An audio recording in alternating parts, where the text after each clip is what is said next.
আপনাদের সাথে একটা গল্প বলি। একটা লোক ভিক্ষা করত। সে ভিক্ষা করার পরে ভালোই সংসার চলছে। সে চিন্তা করছে আমি চুরি করব।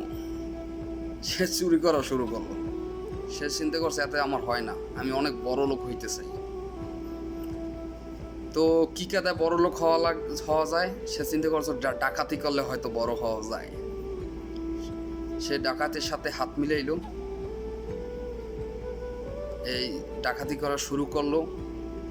মোটামুটি ভালোই হইতেছে। একদিন জনগণে ধরিয়া চক্ষু উড়ে ফেলাইছে। জনগণের হাতে ধরা পড়ছে। তারা কি করছে, চোখ উড়ে ফেলাইছে। এখন চোখে দেখে না। আবার তার কি করা হইতো, আবার সে ভিক্ষা করা শুরু করছে। চিন্তা করেন, চোখ গেছে, সময় নষ্ট হয়েছে, সারা জীবনের তারে আর এই পৃথিবী আর দেখতে পারবে না। কিন্তু সে আবার ওই গাছের গোড়ায় আসছে, সে আবার ওই ভিক্ষা করে, আবার সেই সংসার চলে। তাই আমাদের কিছু কিছু সমাজে এমন এমন লোক আছে, তারা কখনো ভালো হইতে পারে না। কেন ভালো হইতে পারে না জানেন? তারা এই এই লোকটার মতন তারা চলে।